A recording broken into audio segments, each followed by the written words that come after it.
Skandal pajak Pandora Papers menyita perhatian dunia. Konsorsium Jurnalis Investigasi (ICIJ) membeberkan permainan elit dunia dalam praktik penghindaran pajak berskala global. Sejatinya membayar pajak adalah kontrak sosial yang dilakukan secara berkeadilan untuk pembangunan sebuah bangsa. Surga pajak atau tax haven kerap jadi godaan bagi para pengemplang pajak. Apa dampaknya? Kami bahas pagi ini bersama Bawono Kristiaji, peneliti kebijakan fiskal di DTC. Selamat pagi, Pak Aji. Apa kabar? Selamat pagi, Mas Aldi. Oke, Pak Haji. Baik. Ini masih hangat ya mungkin diingatan kita pada tahun 2016 terkait dengan Panama Papers. Sekarang ada Pandora Papers. Apa yang dibaca dari terkuaknya Pandora Papers ini? Ya, kalau kita lihat kan sebenarnya Pandora Papers ini membuka informasi tentang industri kerahasiaan. Industri kerahasiaan ini kan sebenarnya kita simpulkan bahwa di dalamnya itu selalu ada peran dari offshore company atau ada perusahaan cangkang, terus kemudian ada tax haven. Nah, kita perlu lihat sebelumnya ya, bahwa kalau kita bicara tentang apakah legitimate atau tidak kita menggunakan perusahaan-perusahaan tersebut atau melalui tax haven, kita perlu pahami bahwa pasti ada bisa saja ada motif-motif bisnis juga di situ, bahwa kita perlu pahami kalau kita bicara tentang tax haven countries itu biasanya negara yang memang memiliki investment climate yang baik, terus kemudian juga biasanya berperan sebagai financial hub seperti itu ya. Nah, jadi ibaratnya di situ juga bisa saja ada motif-motif bisnis yang ada di dalam ketika kita menggunakan skema tersebut.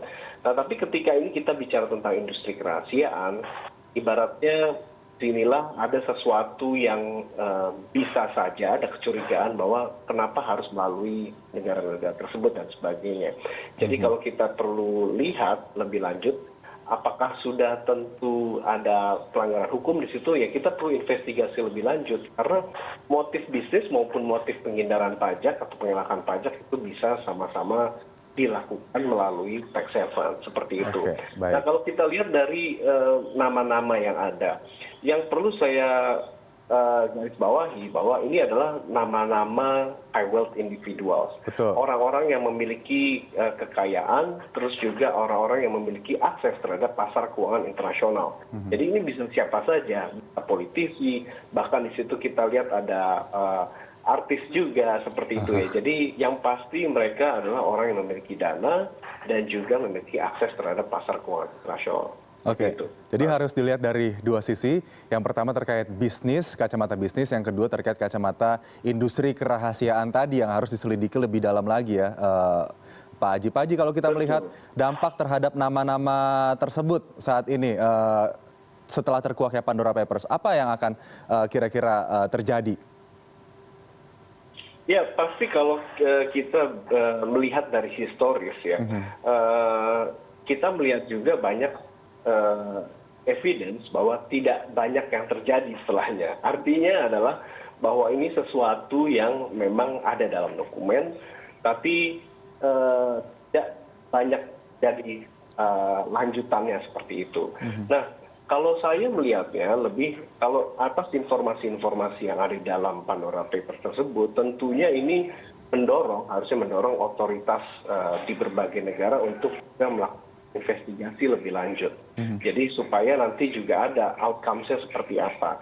Tapi memang ini kita tidak bisa langsung serta-merta bicara bahwa ada suatu tindakan pelanggaran hukum di sini. Jadi perlu ada investigasi lebih lanjut.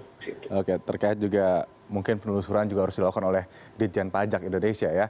Pak Haji, ini mungkin banyak juga ya yang bertanya-tanya, sebetulnya negara tax haven atau pemberi suaka pajak, apa sih yang, what do they bring on the table buat para orang-orang elit global ini yang kemudian tidak bisa ditawarkan oleh negara-negara tempat mereka berasal, sehingga mereka cenderung memilih negara-negara tax haven? Ya, kalau kita bicara tentang tax haven, ini kan sebenarnya kita bicara tentang negara yang in nature-nya mereka tidak memiliki sumber daya yang sehebat misalkan ada kesediaan sumber daya alam atau SDM-nya melimpah dan sebagainya. Jadi mereka ini adalah negara-negara yang memiliki sedikit modal untuk bagaimana kompetitif di era globalisasi ini. Nah, mereka mengubah dirinya dengan aspek bahwa adanya fiscal sovereignty, mereka bisa membentuk bahwa sistem pajak di negara-negara tersebut nantinya ramah bagi investasi, baik investasi secara langsung, maksud saya investasi real economy, maupun misalkan paper profit dan sebagainya atau portfolio investment seperti itu. Jadi yang ditawarkan di situ adalah tarif pajak yang lebih rendah, umumnya seperti itu atau sampai 0%. Terus kemudian juga ada kerahasiaannya dan kemudahan dalam misalkan membuka mendirikan suatu entitas korporasi dan sebagainya. Jadi inilah yang ditawarkan supaya mereka bisa kompetitif di dalam era keuangan, di dalam globalisasi seperti itu. Terakhir Pak Haji, kita tahu juga ada nama-nama elit Indonesia ya yang ada di Pandora Papers ini yang terkuak. Dilihat dari sisi hukumnya, apakah akan ada jerat hukum yang bisa diberikan atau malah lebih cenderung ke repatriasi aset saja sudah cukup begitu? Begini, kalau yang seperti tadi saya sampaikan, bahwa ketika ada nama siapapun di situ, kita perlu pahami bahwa memang suka tidak suka banyak investasi atau aliran keuangan global itu masuk in and out itu melalui negara-negara tax haven dan juga perusahaan-perusahaan dalam skema offshore tersebut. Jadi memang tidak bisa kita serta-merta langsung bicara bahwa ini adalah sesuatu yang perlu untuk ditindak secara hukum sebelum kita melakukan investigasi. Nah, di dalam konteks Indonesia sebenarnya ketentuannya atau payung hukum yang sebenarnya sudah tersedia ini sebenarnya sudah banyak. Kita tahu bahwa kita memiliki tentang Perpres 13 2018 terkait dengan beneficial owner, contohnya seperti itu. Kita juga sudah memiliki kerjasama pertukaran informasi antar otoritas pajak.